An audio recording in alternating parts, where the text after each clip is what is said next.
All right, today on StudyBall, I thought I'd take a look at the Dallas Cowboys. Haven't necessarily been hitting on all cylinders offensively, trying to figure out what it is. Is it the pieces? Is it the offense? Is it Dak? What's going on with this offense? So I thought I'd dive into the Giants game. They got to win in this game. So let's dive in and see what's going on.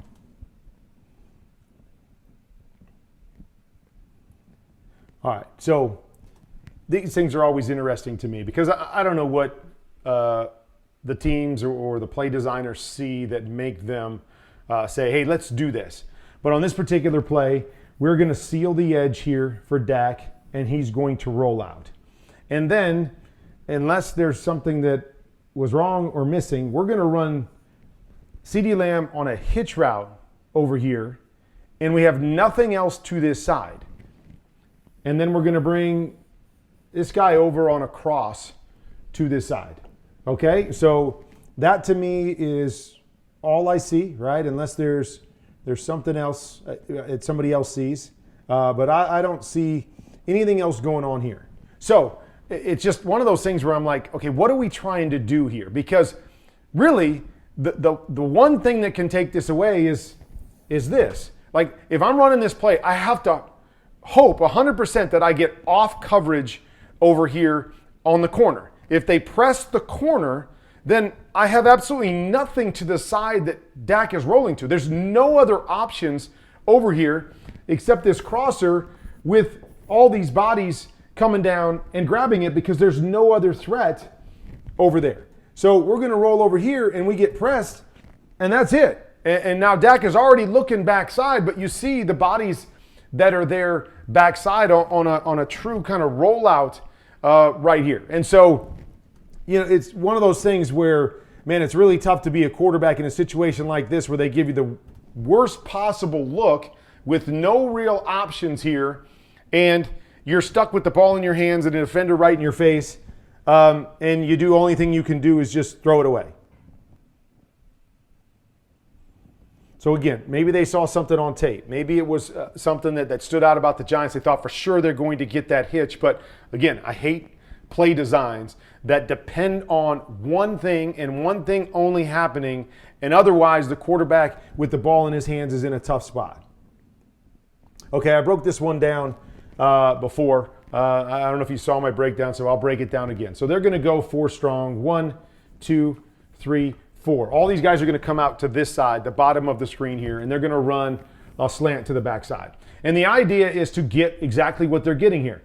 Push, push, push. Okay, so they get all these defenders to the center and over. So that's exactly what we want. We're trying to open up this window here for the slant. Okay, so that's kind of what we're thinking here. But you're going to notice that the Giants, the reason that they've pushed over is because they're going to drop the safety down, and he's going to be in that window right there. Okay, so Dak's going to come out, and he's going to look over there anyways. Okay, and a lot of teams teach this. Okay, we're going to always start with the slant on the backside.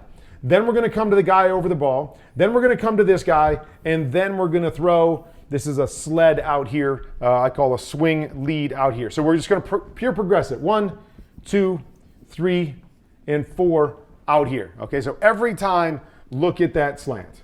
Okay, and what that usually does is if I look at the slant, then you're going to see most guys jam it back into this guy over the ball, or get it to him because there's a little bit of separation, and so we hit it because we have no idea what's going on this side of the field. So that's what Dak does here. There, right back inside, boom, gets it to him, and then what happens?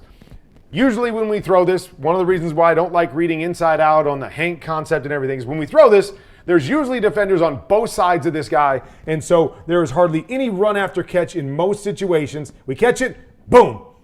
2 guys sitting there ready to squeeze it, okay? But that's what teams teach is look at the slant no matter what and then work back across. How would you teach it, Kurt? Well, how I would teach it is look at the slant if you think you have the slant. So if these guys are all pushed over here and you think the safety is back and there's this huge window here, look at it.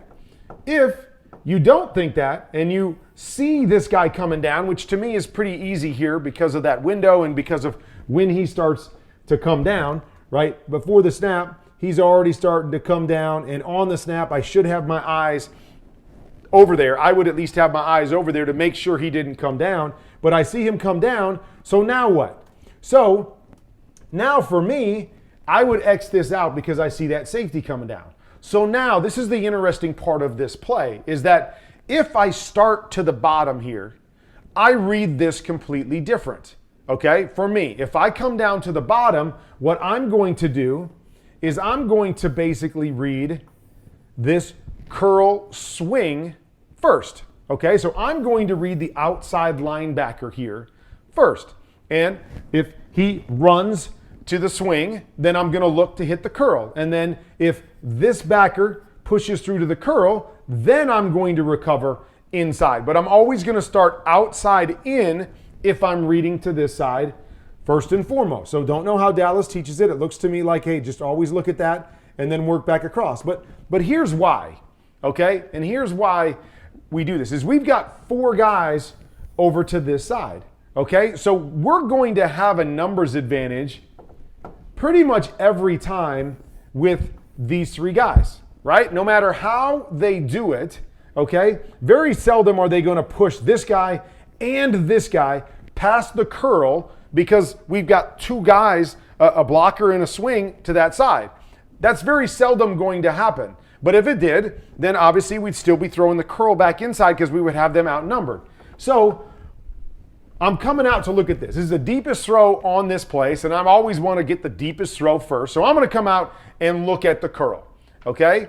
And if for whatever reason they drop back or this guy moves out there, then I'm going to kick this swing out here because I got a lead blocker. So however we do it, we've got an advantage over here in this 3-on-2 situation to the front side. Instead of going back to the inside right away and starting my read here where they've got a chance to squeeze it from both sides and hit it, I want to get all the way outside because here's my theory in reading, guys. I want to put the pressure on the guy that's got to move the most, have the hardest job to cover it. So this guy has the hardest job, right? Because we're putting a swing out here and he's got to cover all the way to the sideline and he's got to try to hold off this curl. So we're putting him in the position where he's got to move the most on this play. So I'm going to read this outside in, okay? And right here, I'm throwing the curl, right? I'm probably putting that on him right here. But maybe when I get here, I feel this guy turn and run. Great. Let's just kick out the swing here with the lead blocker and that guy going backwards and the next defender 12 yards deep, and we've got a great play. By reading it pure progression to me, we stick it on the inside guy. It's not the best option on this play, and we live with that instead of reading it completely different and putting more pressure on the defense.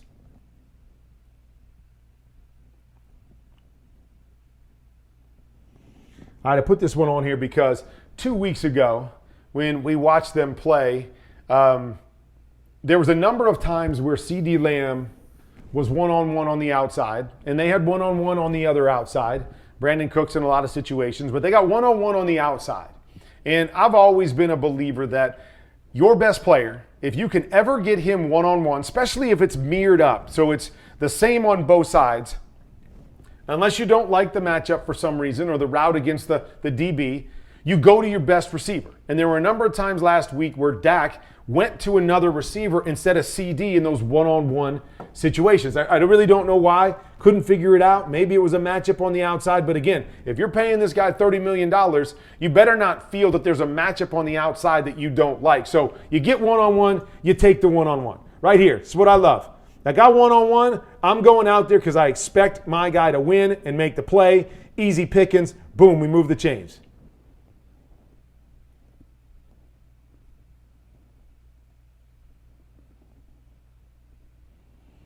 Okay, so like the concept here on the backside. So they're going to run typical in, shallow, and then they're going to have a swing route over here. So we're going to put all the pressure on these backside guys. It's a really good concept against most coverages. So it really becomes a high-low here, and then if they squeeze from the outside, you can kick that swing on here. Okay, so that's the basic concept, and I want you to watch it play out. Okay, good. Looking for the in. Don't really like it. Actually, his eyes are over here to the left. Not really sure why they're over there right off the bat. But if they are, I want to show you something in a minute. But we're going to the backside. So we're looking for this in. We feel like there's bodies or bodies here, either one that takes this away, no problem. Okay, so now I am going to, if I don't have the in, I'm going to read off of this defender. Does he stay tucked in on the shallow? If so, try to kick this swing out. If he goes towards the swing, kick the shallow. Okay, so you see it right there. Don't like the in, I work to my next read. This guy goes there, I hit the shallow. Good job, Dak. Just give him a better throw, right? Just give him a better throw and let him keep going here. Maybe it was tipped, I'm not really sure, but give him a chance to keep going. Okay, the reason I really put this on here was the other side. Okay, so what they're gonna run here is a play that I call return.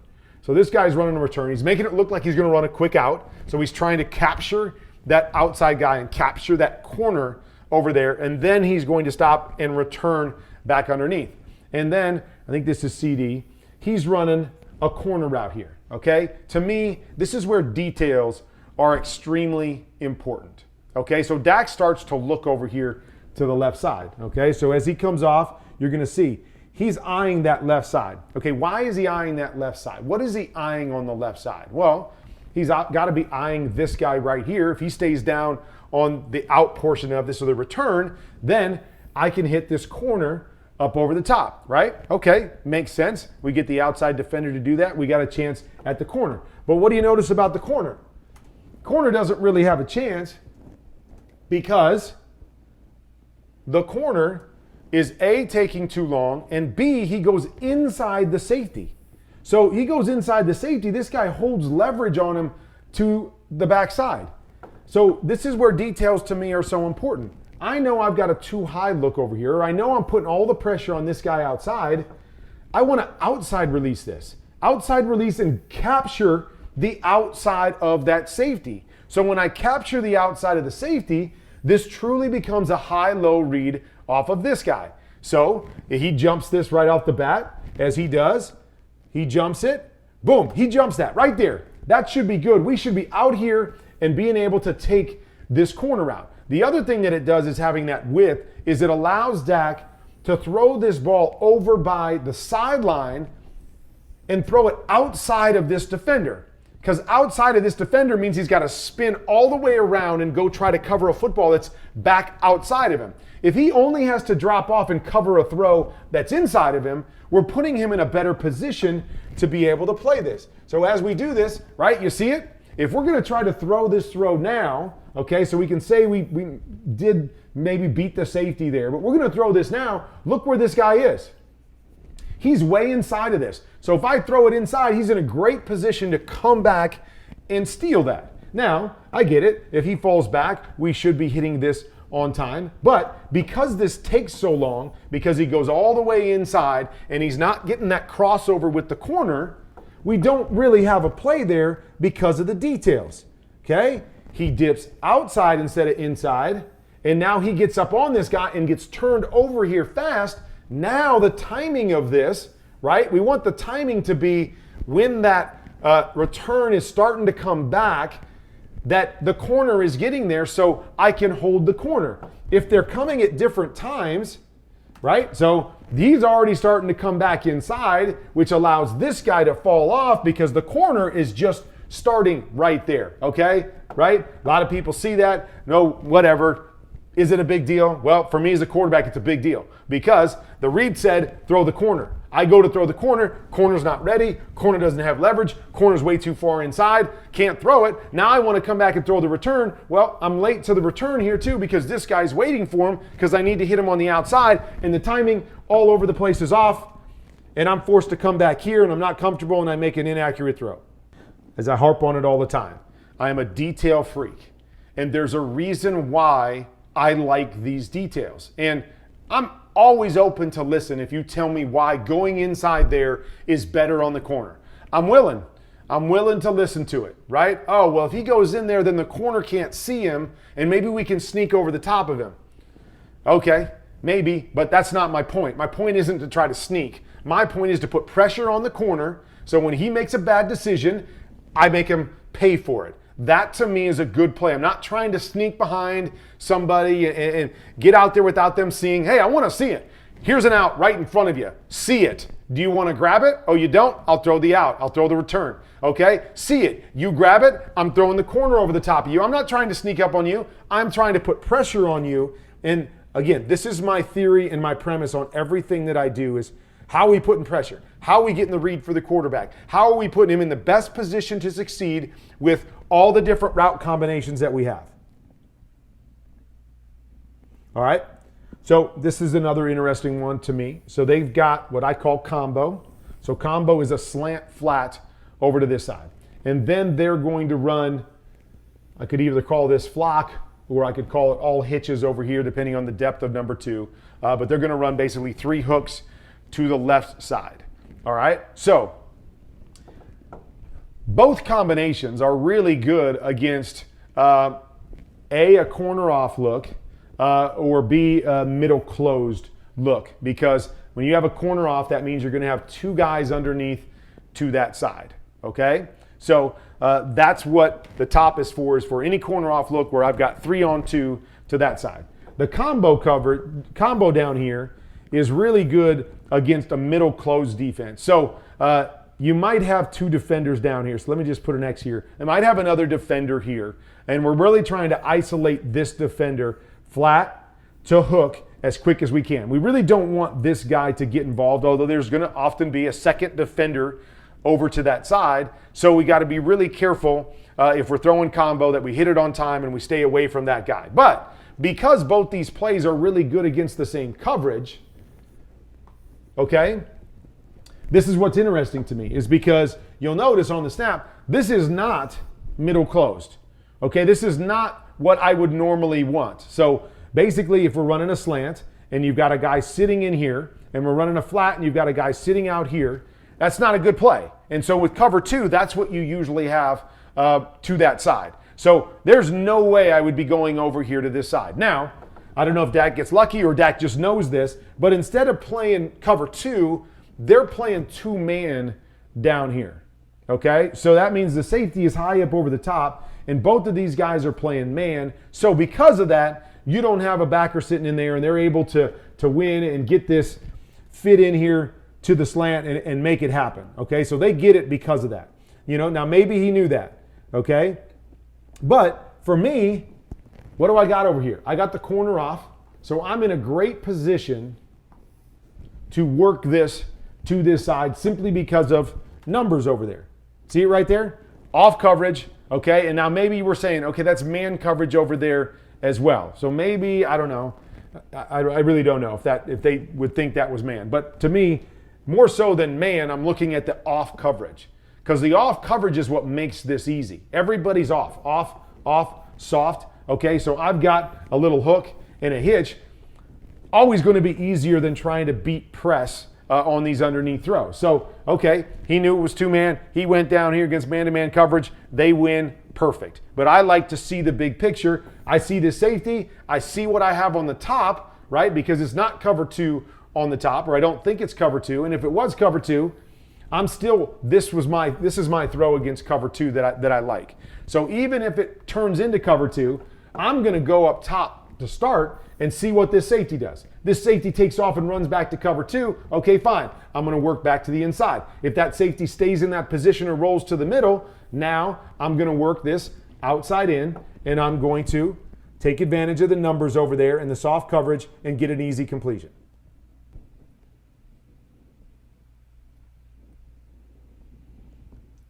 Put this on here because I like this release pattern, because a release pattern can be really, really important. So they're going to push the tight end out here, and he's going to end up running a corner route. And then they've got Brandon Cooks, I think that's Cooks, on a choice route, I believe. And so what he does so well is knowing that the tight end is going to burst outside in this situation. And I've got man-to-man coverage here. I am going to start by getting width here. And why am I going to get width? Because I want to get width by the defender. So, because my thought process is I'm going to break to the inside. I'm going to get width. If that defender stays tucked inside and gets rubbed by the tight end to the inside, I can push up and break it out. But what I'm really trying to do is I'm trying to get inside on this. So I am going to match with this guy because I want that defender to get over the top of the tight end, right? Because he's afraid he's going to get picked. So he's going to come over the top hard, And then I can push up and come back to the inside because I'm creating my own situation of success. I bounce outside and get width. He stays inside. I got all the space outside I want to break out. If I get width and he jumps up over the top of the tight end, now I can use the tight end right there as a rub, right? He sees that guy coming. He's got to try to jump around it. Boom. Now I beat him to the inside, and now we are rolling. So I really love the release pattern and the understanding of what's going on, okay? What's going on is this guy's coming outside. My guy's off. Let's set him up, okay? Let's set him up and see what he does. He can't be right. He stays tucked inside the tight end. I break it out, and I get a rub to the outside. He jumps over the top. Now I break it back to the inside, and I get a rub, and I win back to the inside. Release patterns. Understanding the big picture of what's going on around you can make a huge difference. Okay, so this is another one of these 4 strong plays.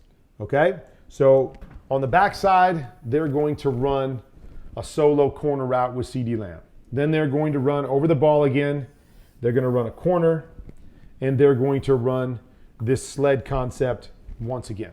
All right, so you're going to see Dak give the cursory look to the backside right off the bat. There he is, looking back here. Now, I have no idea what coverage we're thinking on this corner route back here. So I have to believe that what we're thinking on the corner route, right, is if we get one-on-one back here, and we like CeeDee Lamb to beat that guy one-on-one, I'll peek back there and give him a shot at that. But never when I get 2 guys back here. Never when I get a safety in the corner sitting outside, because they've got me in and out on a corner route. Now, if I had a flat going over there where I could put the pressure on the corner to, are you going to cover the flat or the corner over the top of you, kind of like what we were talking about on the return, I read over there. But without having the back to that side, I have a solo corner route,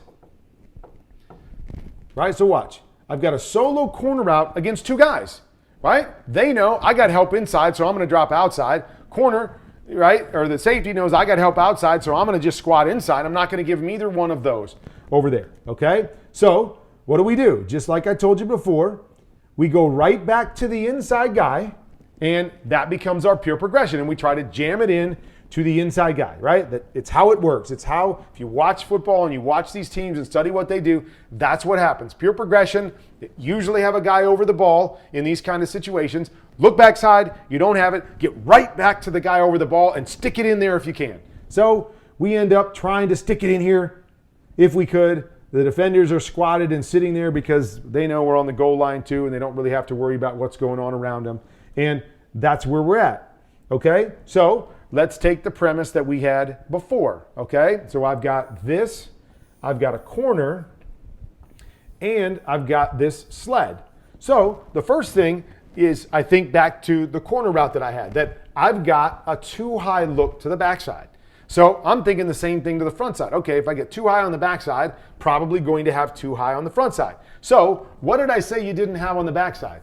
You had a solo corner route. You didn't have anything pressuring the corner over there. What about the front side? The front side, I have my corner route and my threat to the flat. And not only do I have a threat to the flat, I have a lead blocker on my threat to the flat. So for me, I'm Xing this out because he's doubled. It's not a one-on-one situation, kind of like the slant earlier. It's not one-on-one anymore because the safety came down. It's like a double team. I don't have the one-on-one, so go back to the front side. Okay, so what do we get on the front side? Look what we got. What do we got? Oh, we've got a corner and something coming to the flat and an isolation on this defender right there. So if we started over here on the last 4 strong, we've got the curl, the primary throw on that route, we have it. Okay, if we start over here on this 4 strong, what do we got? Well, you probably have a touchdown to Brandon Cooks. If you see it, you're throwing this and you probably have a touchdown. But worst case scenario, this guy's going back and you don't like it, and now we're throwing this with a lead blocker with one defender really out there, or maybe a corner backing up, and now we're throwing it to the back, and you tell me, right? And again, guys are reacting because of throw inside, I get that. But we've got the exact look we want over to this side if we don't automatically give a cursory look to the double team on the backside and we just read out the concept front side.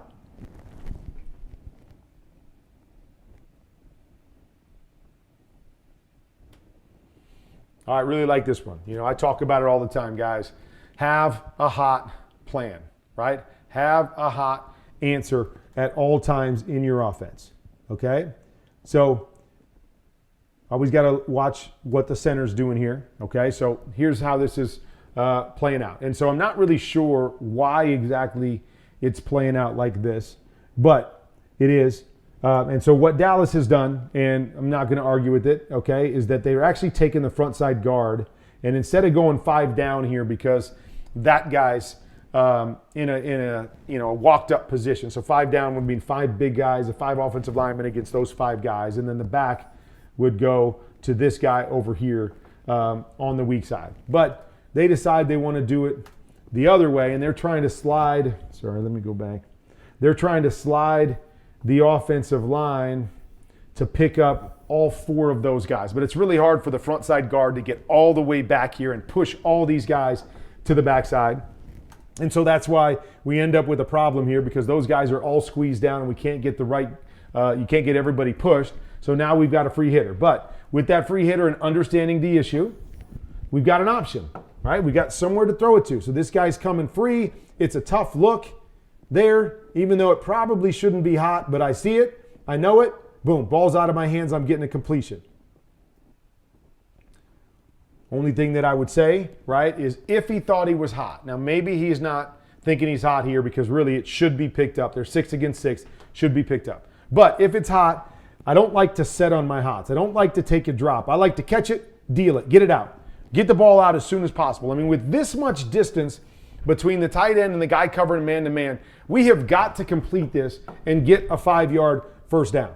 Okay, the ball's a little bit behind him, right? He's got to slow down. It's late getting there. We're allowing this guy. So the guy's breaking right now. We're allowing that guy from 10 yards away to hawk him down and make the tackle almost where he gets it. Now maybe he gets the reach here and gets the first down, but man, we made that a lot harder than it needed to be. Always have a pressure plan. Always know where your quick throw is in those pressure situations. Even if you're not hot, beat the pressure with a quick throw and force them to make a tackle. Okay? Okay, another good job right here, right? It looks like initially maybe 2 high safeties over here, but then they're going to come and bring pressure. They're going to roll down, and what do we get? We get the one-on-one with CD Lamb again. The throw that we didn't take the week before enough. This time, we've seen it already a couple times. Hey, I got it. I see the safety rope tape back to the middle. Go to my one-on-one. Go to my guy every time, and we'll take that matchup, and this is the kind of stuff that happens. Completions, big plays when you go to your go-to guy. It's always a great rule for young quarterbacks, right? If you can get your guy one-on-one on the backside, it simplifies the game, and now it's just pitch and catch between you and your guy. Okay, I like this one. All right, so I've been talking a lot about the stick concept. Okay, so stick concept. Okay, we've had the discussion, if you follow some of the other stuff, is, and now this is a 2-man stick versus a 3-man stick, which is different. But you'll notice, right, the number 1 guy on the outside runs a flat. He doesn't push up 5 yards. He runs a flat. So he goes to the flat right now because that puts pressure on this guy to make a decision. If you're the flat cover guy, and my guy goes to the flat, you better stay outside of him. If you don't, we're going to throw it to him, and he's got a chance to turn the corner and get a play. Okay? If he goes and chases the flat because he's got to go right now, then we replace back inside to the stick. And I really like to read. Watch the corner. Watch the corner. Watch the corner. What's the corner do? Right? Corner gets a little width, but what? We see his numbers right here. He is turned back inside, waiting for you to throw this stick so he can blow up the stick right here.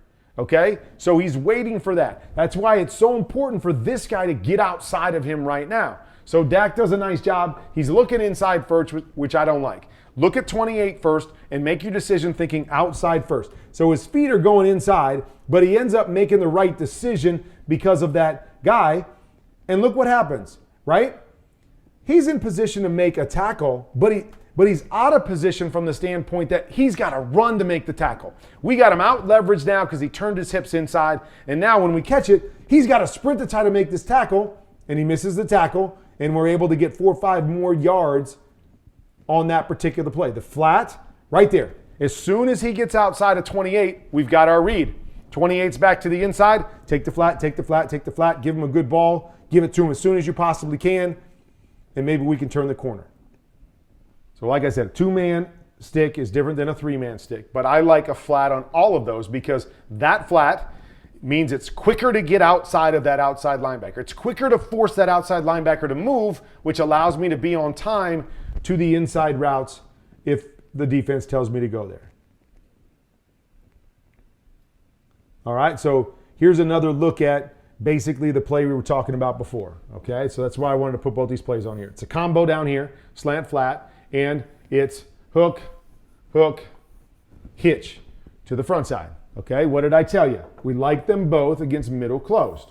Okay, so we're not wrong going to either side.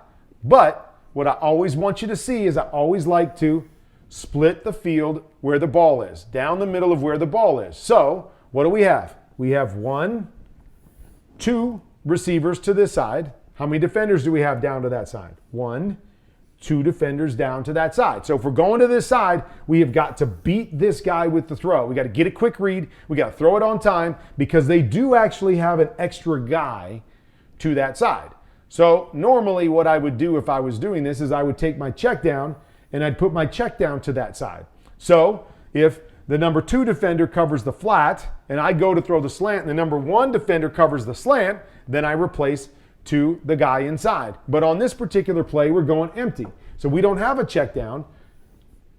So now we have to read the numbers, okay? The numbers we said there's 2 guys to the bottom against 2 receivers. What do we have on the top? We've got 2 guys against 3 receivers. So to me, I've got the field, I've got more space up top. So that's the first benefit I have. I've got numbers to the top. And so we're going to try to put this in on the bottom. Got to get your read quick, right? Get your read quick. Now, we're able to get outside. That read right here would probably tell me to throw the slant. But here's the other problem, right? Is that you'll notice this flat has not gotten past the slant when we have to be throwing the slant, right? What we really need is this guy to be further outside so we can truly get a read on this guy and be on time to the slant. Can't really do that here. That guy's really in a position to cover both of them because he's taking away the slant because he's there and he's still got leverage on the flat. Now, if that's the case, we got to kick it out to the flat. We do that and we turn the corner and it's not a bad play right there. But you can see where the problem is. He's here. You see CD already starting to slow down. Why? Because we got another guy right here. All right? So it makes it really hard. Short side, 2 defenders underneath. Now let's go back and look at the top. Now what? We're going to start outside in. We're going to read that defender as well. Oh, he's turning and running to the hitch. Perfect. Now we come to the next defender inside, but you see it. He buzzes hard outside. There's your throw. They can't cover it to that side because we have 3 on 2. So the game against zone is always a numbers game. Where do we get 2 on 1? Where do we get 3 on 2? And we're always trying to take advantage of that if possible.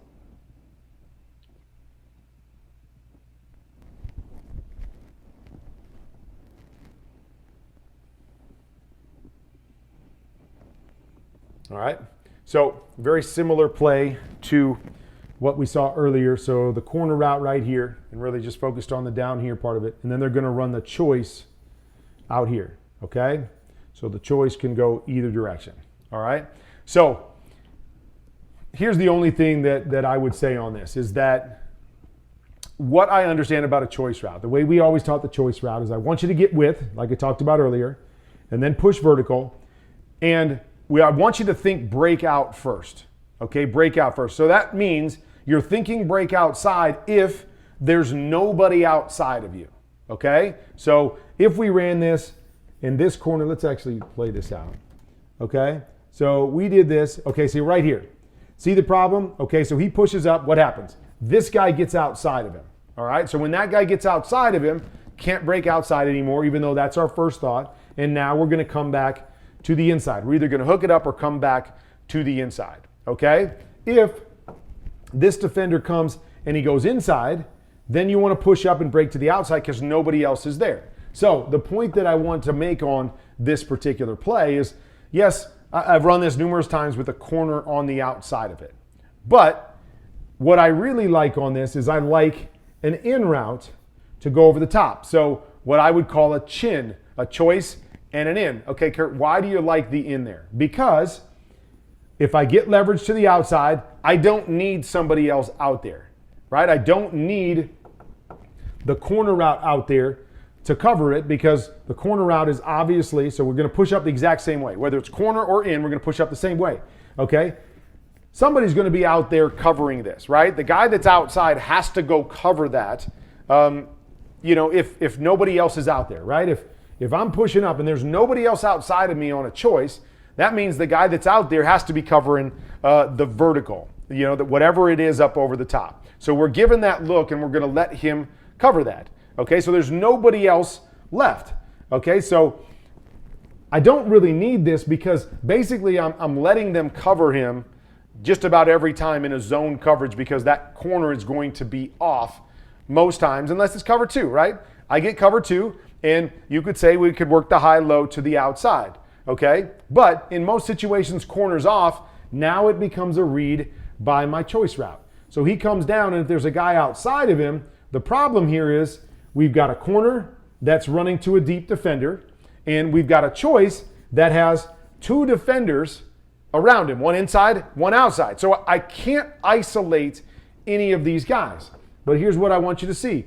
If I do this and push vertical and run an in route, okay, and now I'm going to run the choice route. Can't go outside because somebody's out there. That means what? I'm going to go inside. So what that means when I go inside is that I'm always going to get a high-low off of that inside defender. Whoever that inside defender is, doesn't matter if it's cover two, doesn't matter if it's cover three, right? If somebody takes away the outside, whoever that extra guy is, the corner in cover two, or the safety in cover three. If one of those guys takes away the outside, I'm going inside, and I'm going to get a high-low off of this guy right here. So just envision this, okay? So here it is. All right, CD, guy outside of him. We're going to break back to the inside. We break back to the inside. What do we got? We got one guy. Is he deep enough? Throw it to CD. If he comes down tight, now what? We got the tight end up over the top. And at the highest level, what we used to do on these inside in routes is we would allow our guy, if he got to his depth, okay, so that depth of 10, 12 yards, if he got to his depth and there was a guy chasing him like he was playing man, we always gave this guy the option to break outside. Make it a deep out, make it a corner out. So if that guy carries you to your depth and he's inside of you, because you're breaking inside, he's taking it away.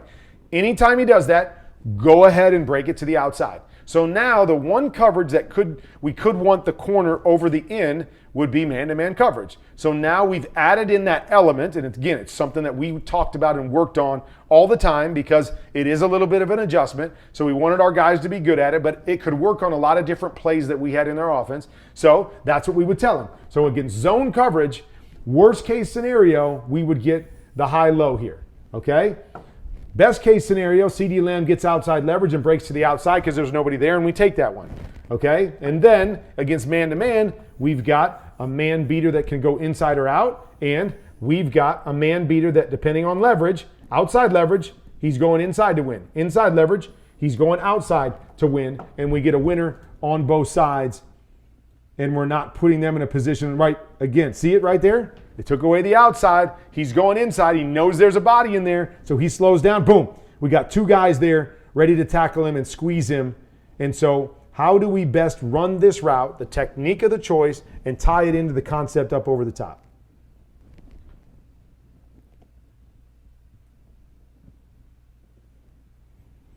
Okay, so here's the exact same play. Exact same play. Now we're running our tight end on the choice. And we've got this guy on the corner. So just watch it play out once again. Okay? He goes outside. He's trying to get outside leverage. What does this guy do? Jumps outside, meaning this guy's going to break back to the inside. And we're going to have an isolation here if we run the in. There it is. Oh, he takes that away. He's squatted and sitting right there. Perfect. You squat and sit right there. I'm going to throw the in up over the top of you, and I'm going to have a chance on this play no matter what. Outside leverage, we're in beautiful shape, and we're going to win to the outside and have leverage and throw it away from the defender. We go back to the inside. Now that's where I want an option that I can feel good with when we go back to the inside.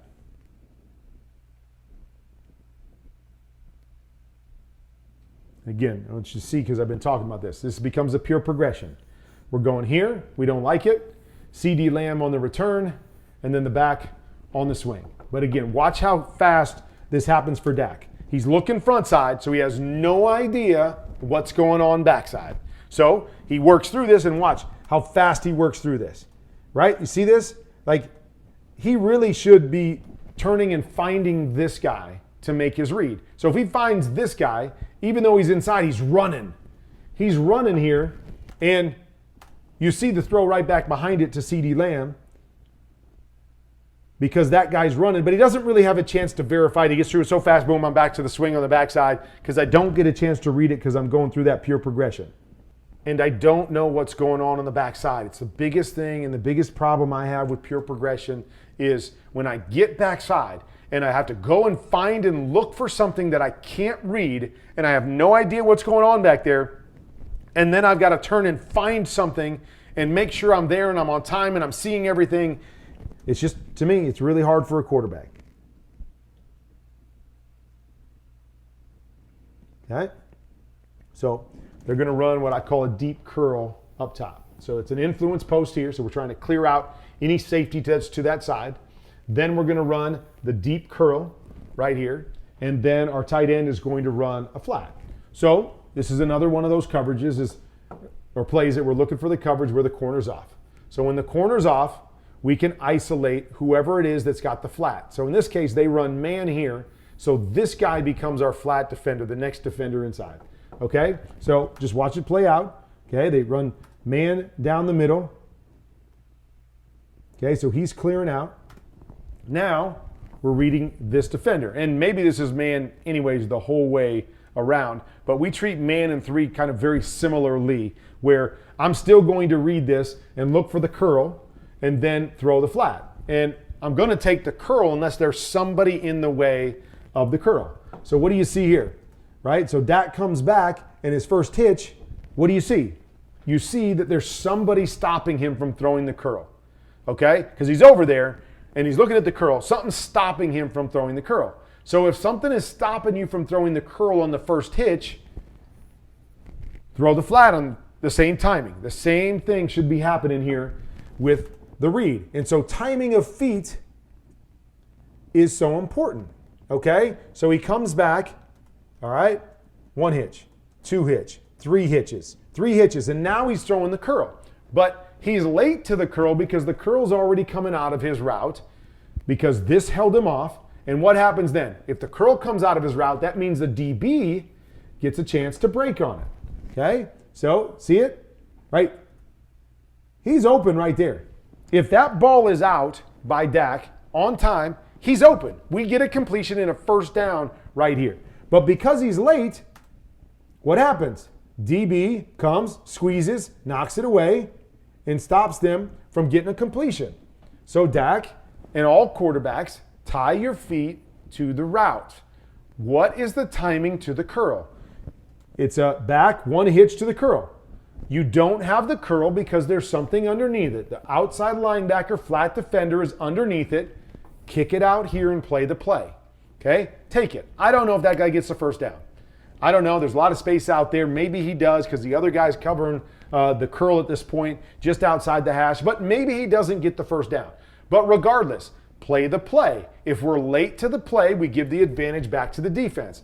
Play says 1 hitch, curl's not there, kick it out there to your flat. Let him get what he can get. If nothing else, maybe he gets down here to the 34-35 and we give ourselves a chance for a field goal attempt or a better field goal attempt right there. But play the play. Timing of the feet, tie to the throw, which gives you an advantage or a disadvantage offensively.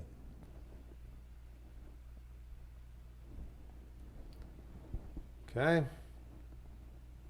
So, same play again. Okay, that's why I wanted you to see it. All right, so we're coming down here and we're going to have combo, slant flat, and we're going to have this combination to the front side. Okay, so we've already talked about what we like each against. Okay, and so I see what Dak sees right here. Okay, if they're coming up like this and they're going to show me pressure, okay, I got all kinds of options. They're off, they're off. I've got 2 off options that I can take right now if I want. Okay, oftentimes the bigger play is going to be the guy that keeps running. Okay, the guy that keeps running on a play. If I can hit him in stride, we got a better chance for a big play. So I'm with Dak right here. Looks like man-to-man coverage. Looks like possible pressure. I've got off coverage on my slant. I'm probably thinking my slant unless I just say CD's down here. Let me take my best option. But otherwise, I'm thinking slant as well. But here's what I want you to see. Okay, right there. Boom. What are they doing? Okay, what are they doing? What are they doing all of a sudden? Okay, all of a sudden, they're popping out. All of a sudden, they're dropping back. Okay, still off coverage over here, but they're dropping out of it, and they've got what? 2 defenders over there, 2 defenders under here. So as we pop it out, there it is again, right? The 2 defenders. Now he makes the right decision based off of that defender. He keeps depth right here. Throw your flat. Okay, so he makes the right decision, and what's it lead to? Pretty much nothing, maybe a yard if we get it. But it's why? Because the numbers advantage, once they jump out of the pressure, okay, let me go all the way back to the beginning. Okay, so if I snap the ball right here, even if they're popping out, advantage for us on the backside, right? Advantage for us now because this is the guy that has to try to pop out of here and take away the slant. He will never do that, right? If we're on time, we will beat him with the slant every single time. So man coverage, off coverage on the outside, perfect timing over here.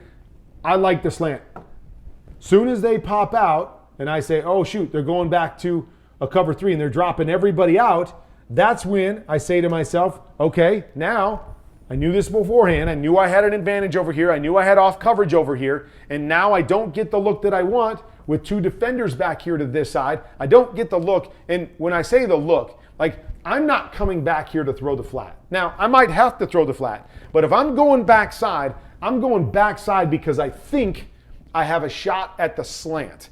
I'm not looking to throw a flat. I'll take any of these hitches on the front side that's going to get me way more yards than that on completion than the flat. So I either want the slant backside, so I'm going there because I think I got a shot at it. If I don't, I want to go back to the front side and take one of these completions to the front side, and you see it. Oh, sorry, CD Lamb did the 1 step here instead of the hitch. But regardless, we still get guys there, so if this guy's off, throw it to CD even at the line of scrimmage, and I like that option. But you see, numbers game.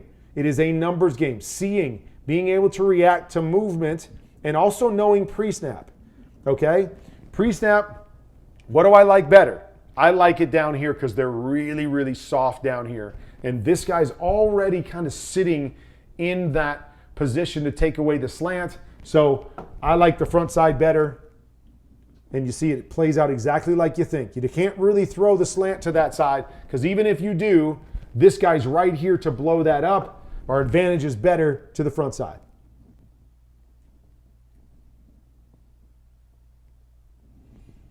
Okay, so reason I showed this is because it's very similar to the stick concept that we've been talking about. So what you're going to see is you're going to see as they come off, they're going to run the stick route right here. Now, what they do here is they run what I call a deep stick route. So it's not just the 5-6 yard stick route. They're going to push it a little bit deeper. Then they're going to put this guy in the flat right now. So they're going to create some separation between these 2 guys. So one guy going to the flat, and what does it do? It forces this guy to move. So just watch it play out. See it? He's going to the flat right now. What's it force that guy to do? The guy's got to go right now. He can't hold it off. He's got to stay matched to this one. And now we open up the window back behind it. Nice throw. Put it in the window. Okay? The one thing that I also want you guys to look at when you're running a stick route. So we already get the flat and the stick, which is great.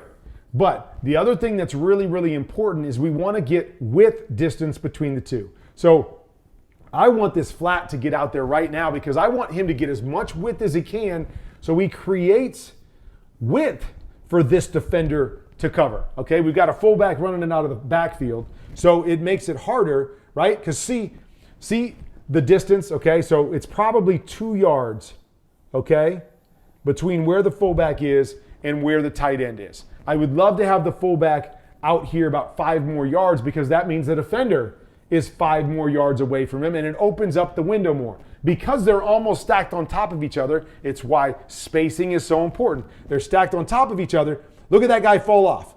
He falls off and he can't quite get there because we got him out of there with the flat, right? We forced him to come up and play at the line of scrimmage and cover the flat. So we have space, but because we don't have a lot of spacing and width, now he's in a better position to peel back and play both of them.